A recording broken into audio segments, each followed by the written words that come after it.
कहानियाँ आसपास की, जीने के एहसास की। इसी टैगलाइन के साथ आरबीएस मोइन स्टोरीज पर मैं मोइनुद्दीन चिश्ती आपका स्वागत करता हूँ। आज आरबीएस मोइन स्टोरीज के माध्यम से हम आपको राजेश जी सैलेंग से मिलवाएंगे और उनके जीवन के, उनके शुरुआत के स्ट्रगल के, उनके संघर्ष के, उनकी फिल्मों की दुनिया में आने के, उन सब चीज़ों पर हम बात करेंगे।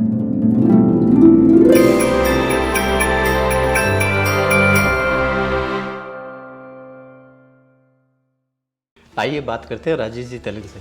जी सर, मेरा पहला सवाल आपसे ये है कि फिल्मी दुनिया में आपका आना कैसे हुआ? फिल्मी दुनिया में मेरा पहला जो टेलीविजन का काम था, जी, मतलब आप कैमरे का काम, जी, आप समझ जी। लीजिए, फिल्म टेलीविजन सबका। जी, वो मेरे ख्याल से मैं 18-19 साल का था, तो अशोक चक्रधर जी, खूब एक बड़े कवि कवि हैं। हैं। जी, वो प्रोग्राम्स भी बनाते थे, तो उन्होंने एक सीरियल बनाया था 2.5 अक्षर, जी, वो किया था मैंने। उसमें लीड रोल किया था मैंने। अच्छा, वो क्या कैरेक्टर था आपका? वो उस पे था, क्या, एडल्ट एजुकेशन पे। ओके, तो मैं एक जो गांव में जाके एडल्ट लोगों को पढ़ाने के लिए प्रेरित करता है, अच्छा, जो अनपढ़ रह गए, बड़े हो जाते हैं, पढ़ने में शर्म करते हैं। बॉम्बे में फिल्मों का काम होता था और दिल्ली में टेलीविजन का ज़्यादा होता था उस ज़माने में। अच्छा, ये बात अपन कब की कर रहे हैं? ये बात कर रहे हैं हम 89 की। जैसे फौजी सीरियल आ रहा था शाहरुख खान का, जी, वो वहीं दिल्ली में ही बन रहा था। ओके, उस तरह उस दौरान दिल्ली में काफ़ी सीरियल्स बनते थे और चलते थे। ये बाद में सीरियल्स का सिलसिला बनने का शुरू हुआ, वो बॉम्बे चला गया। बॉम्बे का। आप देखिए 84-85 हम लोग पहला एक तरह से बिल्कुल, जो एक रनिंग सीरियल था, बड़ा माकूल हुआ, हर घर में देखा जा रहा है ना, जी, वो भी वहीं बना था। तो बहुत सारे, तब दिल्ली टेलीविजन का गढ़ हुआ करता था उस जमाने में, और बॉम्बे सिर्फ फिल्मों का। उससे पहले अपन एक बार चलते हैं बीकानेर। गुलाब जामुन, भुजिए और कला की नगरी से आप आते हैं, तो अपने परिवार के बारे में बताइए। तो बीकानेर में मैं पैदा हुआ, जी, और मैं जिस परिवार में पैदा हुआ वो पूरा संगीतज्ञों का परिवार है मेनली। तो अभी जस्ट आपकी एक वेब सीरीज भी आई थी, बंदिश बैंडिट। बंदिश बैंडिट, हाँ, उसमें आपने एक तो सख्त वो पिता थोड़ा का बहुत कैरेक्टर मिलता किया जुलता था। है, क्योंकि अभी जैसे आपके साथ जोधपुर में बैठा हूँ मैं, जी, जी। वो कहानी जोधपुर घराने और बीकानेर घराने की है। तो आपका जो कैरेक्टर है वो कोई वहीं से तो इंस्पायर नहीं है? नहीं, इंस्पायर्ड तो पता नहीं कहीं, वो तो लिखने वाले जाने। जी, लेकिन अब ये बाई चांस ऐसा हुआ कि उस कहानी में जो कुछ दर्शाया गया था उससे काफ़ी मेरी ज़िंदगी मिलती है। बिल्कुल, क्योंकि मैं पर्सनली मैंने देखी है। जी जी। तो इसलिए मैं कह रहा हूँ। ज़िंदगी तो क्या मिलती है, मतलब वो माहौल मिलता है। आप जोधपुर पहली बार आए हैं, दूसरी नहीं, बार आए थे? जोधपुर में बहुत दफ़ा आया हूँ। मैं तो बीकानेर का रहने वाला हूँ, पड़ोस में है जोधपुर। यहाँ नाटक करने भी आता था, जब राजस्थान में नाटक कर रहा था। तो संगीत यहाँ नाटक जय नारायण व्यास हाँ, ऑडिटोरियम में, टाउन हॉल में मैंने परफॉर्म किया है। बट छोटा था तब भी, 14-15 साल, 16 साल की उम्र में भी। क्या बात है। आपके बड़े भाई साहब सुधीर तेलंग जी, जिन्हें कार्टून की दुनिया में मतलब एक बहुत बड़ा सम्मान, एक बहुत बड़ा नाम कहा जाता है। जी। तो आपके बड़े भाई रहे हैं, तो उनकी आपकी ज़िंदगी में क्या छाप रही है? क्या मतलब आप जब उनको इमेजिन करते हैं सुधीर तेलंग जी, तो आपके दिमाग में क्या ख्याल उभरता है सबसे पहले? बहुत बड़ा, मतलब मेरे लिए, मैं आज जो कुछ भी हूँ उसमें उनका बहुत बड़ा योगदान है। मतलब किस बहुत तरीके बड़ा। से उन्होंने लिसनिंग में, आपके थॉट प्रोसेस में? हर चीज़ में उन्होंने मेरे को इतना प्रोत्साहन दिया, हर तरह से सपोर्ट दिया ज़िंदगी भर। तो सबसे बेस्ट लर्निंग जो आपको उनकी याद आती है, मतलब एनी टाइम? सबसे पहली बात ये कि मेरे को तो ये हिम्मत ही नहीं थी कि मैं एक्टर बनना चाहता हूँ बोलने की। किसी की हिम्मत होती है कि घर में एक्टर बनना चाहता हूँ? हाँ, जिस किसी की भी नहीं हाँ, होती, पुराने परिवार किसी की भी नहीं होती ना, कि वो सब लोग हंसी उड़ाते हैं, हीरो बनेगा क्या, बिल्कुल, है ना। लेकिन ये उन्होंने कहा, जब उन्होंने मेरा शौक देखा तो उन्होंने कहा कि तू ट्राई कर, मैं सपोर्ट करूंगा। तो इससे बड़ी बात क्या हो सकती है मेरे लिए, है ना। नहीं तो मैं तो हिम्मत ही नहीं करता, मैं अंदर ही अंदर करता रहता नाटक वाटक इधर उधर, और अपने ज़िंदगी चलाता रहता। कुछ बाकी घर में जो बिजनेस था वो संभाल लेता। पिताजी प्रिंटिंग प्रेस चलाते थे, तो वो करते रहते। तो कुछ नौकरी नहीं लगती तो। हाँ, तो आपको भाई साहब से जुड़ी जो सबसे अच्छी याद जो आपको मतलब हमेशा जब आप मतलब स्ट्रेस में भी हो तो याद आती हो, और आप नहीं, उनकी बातें याद आती हैं। ऐसे तो अब पूरी ज़िंदगी उनके साथ गुजारी है, तो याद तो हर चीज़ आती है। ऐसा कोई ख़ास बात नहीं बताऊँ, उनके साथ गुजारा हर वक्त बहुत अच्छा होता था। तो वो तो जिस तरह की मतलब जिंदगी को जीने का नजरिया उनका था। जब मैं आपके बारे में कल जान रहा था, समझ रहा था, थोड़ा सा बात करने के लिए अपने आप को प्रिपेयर कर रहा था, तब मुझे पता चला कि दिल्ली में आप उनके पास ही रहते थे, उनके साथ रहते थे। शायद उन्होंने ही आपको एनएसडी में भेजा जी या जी ऐसी जी, कुछ सलाह दी, बिल्कुल है बिल्कुल, ना? वही मैंने आपको हाँ, वो बताया ना। क्या चीज़ थी? वो ये था कि मैंने अब यहाँ पे तो बीकानेर में ऐसे बचपन में थोड़ा बहुत मोहल्ले में नाटक कर लिया, या हमारा दादाजी, हमारा मंदिर था वैष्णव मंदिर जी। गोवर्धननाथ जी का, तो उसमें रासलीला या नंद के आनंद भाई जन्माष्टमी के अगले दिन होता है, उसमें सखी वखी बन जाया करता था। अच्छा। तो ये था। लेकिन फिर जब मैं गर्मियों की छुट्टियां बिताने के लिए वहाँ भैया के पास जाता था, मुझे लगता था गर्मियों की छुट्टियां दिल्ली में बिताते हैं, तो जाता था। तब उन्होंने मेरा वहाँ पे बच्चों की वर्कशॉप होती है एनएसडी की, बाल भवन की, तो हर गर्मियों की छुट्टी में मैं दिल्ली में थोड़ा थिएटर कर लेता था और कुछ वर्कशॉप अटेंड कर लेता था। तो ये बात कहाँ तक सच है कि आप उनको थोड़ा परेशान भी करते थे? परेशान करता था तभी तो, क्योंकि मैं उनके साथ ऑफिस चला जाता था, टाइम्स ऑफ इंडिया के ऑफिस जी। अब दिन भर बैठे उनको कार्टून बनाना है, मैं बैठे बैठे परेशान किए जा रहा हूँ, तो उन्होंने कहा चलो जाओ यार, तो यहीं पास में एनएसडी में चला जाओ। तब मुझे समझ में आया कि अच्छा ये चीज है जो भी एक शास्त्रबद्ध तरीके से सीखी जा सकती है, मतलब ड्रामा, और इसका कोर्स होता है बड़ा, और ग्रेजुएशन के बाद पोस्ट ग्रेजुएशन होता है, और उसमें आपको ये ज़रूरतें हैं, वो सारी चीज़। तो क्या आपको जो एनएसडी की सबसे पहली जो अच्छी बात याद आती है वो क्या है आपके उस टाइम के दौरान? अब तो खैर बहुत टाइम हो गया आपको। नहीं, अच्छी बात क्या, मतलब मेरे लिए तो मुझे लगा कि एनएसडी आके मेरा कितना अच्छा हुआ कि मैं बहुत सी नई चीज़ें, ऑब्वियसली एनएसडी बहुत बड़ा तो उस वक्त के आपके साथी जो आपके साथ उस वक्त बैच में थे वो याद आते हैं आपको? कोई जो अभी बहुत बड़ा सब लोग टच में, हम सभी लोग टच में हैं। कौन कौन है वो? अब देखिए मैं ये, अगर आप जैसे बड़ा नाम वाली बात कह रहे हैं, कि मेरे हिसाब से तो सारे के सारे मेरे क्लासमेट बड़ा नाम है। अब कुछ लोग थिएटर कर रहे हैं इसलिए उनको सारे लोग इतना पूरा लोग पहचानते हो, ऐसी बात नहीं है। लेकिन मेरे साथ के कुछ नाम जिनको लोग पहचानते हैं, जो आज वो है अनूप सोनी, आदिल हुसैन, जाकिर हुसैन, और इस तरह के, और हरीश खन्ना, चित्रंजन गिरी, एहसान खान, सपना, बहुत सारे लोग हैं जो काम कर रहे हैं, जो फिल्मों में काम कर रहे हैं। बाकी बहुत सारे लोग हैं जो थिएटर में काम कर रहे हैं अभी तक, मिलिंद इनामदार, मृदुल बरुआ, रॉयस्टन एबल, अर्चना श्रीवास्तव मेरी क्लासमेट है, जो यहाँ अपने राजस्थान यूनिवर्सिटी के ड्रामा डिपार्टमेंट की हेड हैं। और तो हर व्यक्ति अपने अपने इलाके में अच्छे से काम कर रहा है। आपने सबसे पहली फिल्म कौन सी देखी, उसकी कुछ याद आती है? क्योंकि आप खुद अभिनेता हैं। देखी तो याद नहीं मुझे, क्योंकि बहुत बचपन से बहुत सारी फिल्में देख रहा था। इसका ये किस्सा ज़रूर आपको मैं बता सकता हूँ, क्योंकि मेरे फादर की प्रिंटिंग प्रेस थी। और बीकानेर में उस दौरान 5 पिक्चर हॉल होते थे जी, और उन 5 सिनेमा हॉल की टिकट हमारे यहाँ छपती थी। ओके। क्योंकि बीकानेर में हमारी एक प्रिंटिंग प्रेस थी जिसमें वो ऑटोमेटिक नंबरिंग वाली प्रिंटिंग थी, बाकी में नहीं थी, तो उसमें ऑटोमेटिक नंबरिंग चाहिए जो टिकट्स छपते हैं ना, तो इस वजह से सारे सिनेमा हॉल में जाना बहुत आसान था। तो मैं छोटा था जब से पिताजी मुझे साथ में ले जाते थे पिक्चर हॉल में, और मैंने बहुत सारी फिल्में वहाँ की जो प्रोजेक्टर रूम की विंडो होती है ना जी, उसकी स्टूल में बैठ के देखी है। तो मुझे बड़ा इंटरेस्टिंग लगता था, स्टूल के अंदर, प्रोजेक्टर रूम के अंदर से फिल्में देखता था। तो मुझे फिल्म भी पर्दे में दिखाई दे रही होती थी, और प्रोजेक्टर चलता हुआ, उसकी टेक्निक, रील चेंज करना, वो सब दिखता था, तो मुझे बड़ा अच्छा लगता था। फिर मेरे फादर गुरुदत्त के बहुत फैन थे, वो गुरुदत्त की बहुत फिल्में दिखाते थे, चार्ली चैपलिन की बहुत सारी फिल्में दिखाते थे। फिर हमारे लिए वो दिल्ली जाते रहते थे अपने प्रेस के काम के लिए, तो प्रोजेक्टर ले आए थे हमारे लिए घर में, हैंड ऑपरेटेड प्रोजेक्टर आते थे, जो रील लगा दो और हाथ से चलाओ तो चलता था सामने। अच्छा। तो वो चलाते थे घर में, तो वो मैं बच्चों की तरह टिकट लगा के चलाता था घर में, 10-10 पैसे में। क्या बात है। लगा के, और वो प्रोजेक्टर्स देखते, तो उससे बड़ा शौक पैदा हुआ फिल्मों का। और पिताजी ने बहुत साथ दिया मुझे।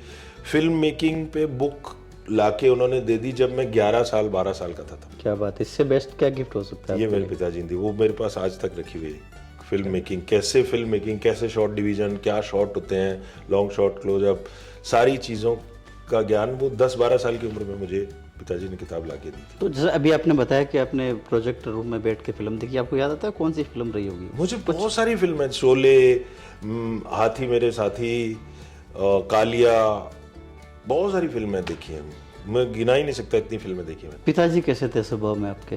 पिताजी बहुत, मैं कह रहा हूँ ना, पिताजी की वजह से ही ये जो दिमाग हुआ और जो बढ़ावा दिया उन्होंने हमें, क्योंकि दुनिया में उन्होंने, और बहुत ही सरल इंसान थे वो, बहुत, मतलब विरले ही होते हैं ऐसे लोग। तो पिताजी तो बहुत प्रेम भाव दोस्ती वाले थे।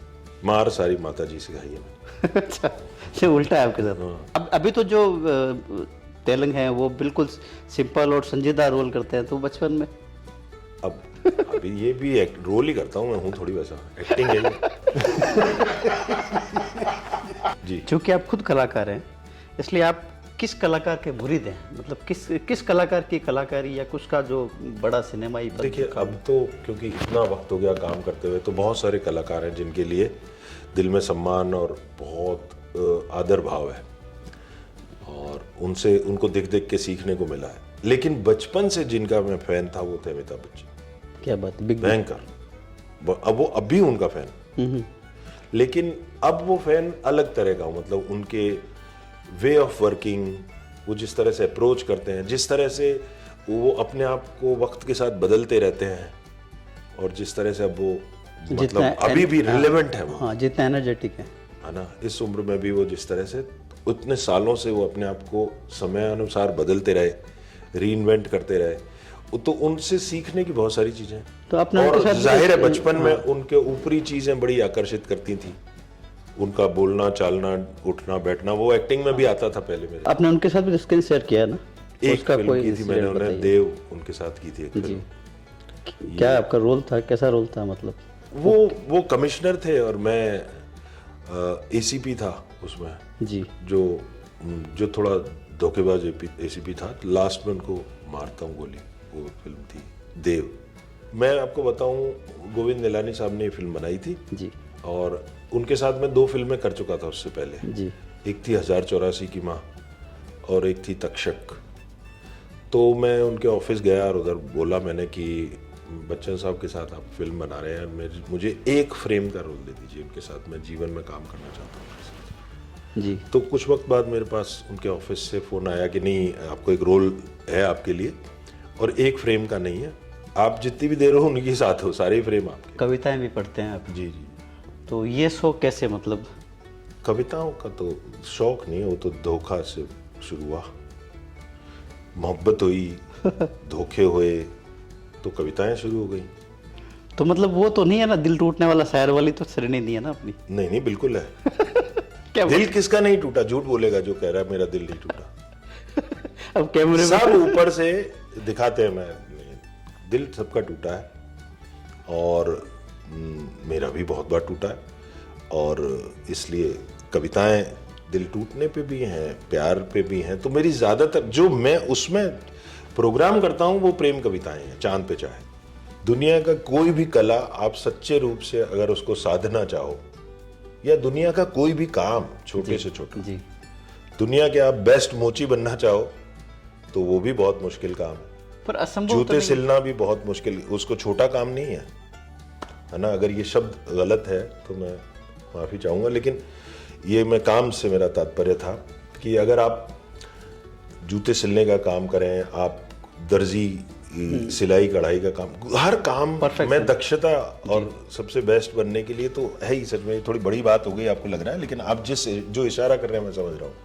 वो इशारा आपका ये है कि रंगमंच में पैसे वैसे हैं नहीं, और इसलिए मुश्किल है। आपको एक्टिंग से कितना प्यार है? एक्टिंग से हाँ, बहुत प्यार है। मतलब उसको कुछ वो ऐसे कुछ नापने योग्य नहीं है, पैमाना नहीं है मेरे पास, लेकिन बहुत। अपने रोल को निभाने के लिए आप, मतलब एक शिद्दत से एक रोल को प्ले करने के लिए या उसमें ढल जाने के लिए आप कितनी मेहनत करते हैं? या ऐसा कोई पर्टिकुलर रोल जो आपको याद हो कि उसके लिए आपने बहुत मेहनत की हो?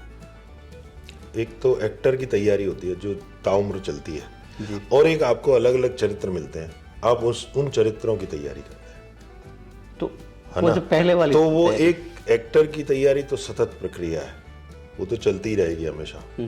और कैरेक्टर अलग अलग टाइम पे आते हैं, तो कुछ कैरेक्टर में ज़्यादा मेहनत करनी पड़ती है, कुछ में कम करनी पड़ती है। डायरेक्टर पे डिपेंड करता है वो क्या प्रोसेस से गुजारना चाहता है आपको। तो वो एक कैरेक्टर का जिक्र करूंगा जो सिद्धार्थ फिल्म की थी मैंने एक, जी उसमें एक कैरेक्टर किया था चेन वाला, जो चेन ठीक करता है। दिल्ली में चेन वाले घूमते हैं जो जिपर फिक्सर्स हैं, तो चेन ठीक करते हैं, जो बैग का, फ्रॉक का, पैंट का, ऐसे। जी तो वो ठीक करने वाले का एक कैरेक्टर है जिसका बेटा खो गया है 12 साल का, मजदूर है, अफोर्ड नहीं कर सकता उसको ढूंढना, लेकिन वो पूरे इंडिया में घूम के ढूंढने की कोशिश करता है बेटे को। ये कहानी है। कादिर भाई हैं दिल्ली में जो जिप का काम करते हैं लक्ष्मी नगर के इलाके में, जी तो उनका असिस्टेंट बन के मैं 4 दिन उनके साथ काम किया मैंने। क्या बात है। कि उनके साथ उनका बैग उठा के पूरे लक्ष्मी नगर की गलियों में पूरे दिन घूमता था मैं। पैदल चलते थे? पूरा जैसे वो चलते हैं वैसे, उनका असिस्टेंट हूँ मैं, उनका कोई बॉस थोड़ी हूँ। उनका असिस्टेंट बन के चला, कुछ किसी को पहचान में नहीं आया ऐसे। उनका असिस्टेंट कि ये जिप ठीक करने वाला आदमी और ये इनका असिस्टेंट है, ये सीख रहा है इनके साथ काम और इनका हेल्प करता है। तो कादिर भाई के साथ 4 दिन घूमा मैं। क्या बात है। फिर उनके घर जाता था, उनके घर बैठता था। बात करें अगर अपन सुकून की, तो क्योंकि हम लोग जब भागते हैं, दौड़ते हैं, थकते हैं, तो कहीं ना कहीं जाते हैं, कुछ एंजॉय करते हैं, चिल करते हैं। कोई पहाड़ों पर जाता है, कोई खेतों में जाता है। आप सुकून पाने के लिए क्या करते हैं? आपका फेवरेट? सुकून पाने के लिए मुझे हमेशा सुकून पाने के लिए मुझे घर ही सबसे बढ़िया जगह लगती है। घूमना फिरना मुझे बहुत ज़्यादा शौक नहीं है, क्योंकि मुझे काम के जरिए घूमना हो जाता है। तो मैं वैसा, लोग होते हैं ना जो नौकरी करते हैं और हमेशा एक ही जगह काम करते हैं, वो लोग घूमने के लिए, सुकून के लिए कहीं जाते हैं। हम तो घूमते ही घूमते काम करते हैं। तो जब खाली हो तो लगता है घर में बैठो, बच्चे के साथ खेलना सबसे बड़ा सुकून है। और ऐसे ही कुछ काम करना, कुछ नई चीज सीखना, बहुत सामान्य से सुकून है। बालकनी में बैठ के चाय पीना। आपने डायरी भी लिखी है 10 साल तक? हाँ, डायरी लिखता था। डायरी लिखने ने शायद मेरे को मेरे विचारों को थोड़ा सा क्लियर किया, अपने विचारों में थोड़ा सा में क्लैरिटी आई और थोड़ा लेखन भी उसी से सुधरा होगा शायद। तो मैं 15 साल की उम्र से लेकर 25 साल की उम्र तक डायरी लिखी मैंने। 15 से 25 साल की उम्र तक मैंने क्या किया और किस दिन मेरे दोस्त ने मेरे से 5 रुपये लिए, 7 रुपये लिए और वापस नहीं लौटाए, सब लिखा हुआ उसमें। तो फिर बंद क्यों की? किसी ने पढ़ ली थी। ऐसा क्या था? कुछ ऐसी बातें होती है, डायरी तो ऐसी होती है। जो आपके किरदारों में जो संजीदगी है, वो संजीदगी कहाँ से आई है? वो आपको भाई साहब से मिली है, पिताजी से मिली है, या परिवार से? कहीं से नहीं मिली। हमारे घर में कोई ऐसा कोई सीरियस व्यक्ति नहीं है, सब हंसी मजाक करने वाले हैं और मैं भी वैसा ही हूँ। ये तो चरित्र मिले और एक्टिंग है वो। जोधपुर आकर आपको कैसा लगता है? अच्छा लगता है, घर जैसा ही लगता है, मतलब क्योंकि बीकानेर जोधपुर कोई ज़्यादा डिफरेंस नहीं है? बहुत ज़्यादा डिफरेंस नहीं है।